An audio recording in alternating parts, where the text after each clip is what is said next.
This is the tall kneeling halo with the weight plate. Right now I've got a 10-pound plate. You can use larger plates that are gonna have more surface area. You could also use kettlebells or dumbbells.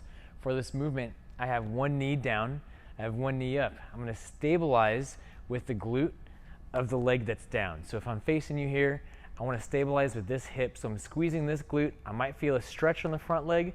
What I don't wanna do is just hang here and let all of these muscles take over. So I wanna keep my abs tight, squeeze this back glute, hold the plate at my chest. I'm then gonna take that plate, drop it from one hip over the head and come down to the opposite hip.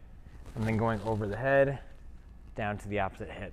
Yes, I'm not making a full halo overhead, but you get the point where I'm having to stabilize as I reach overhead and connect down to the hip, and then over the head, down to the hip. You can make this harder by keeping the weight overhead and just making a circle over your head.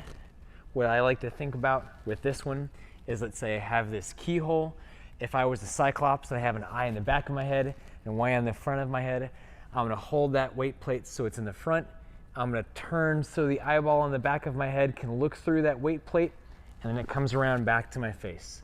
Whatever I do on one side, I wanna make sure I do on the other.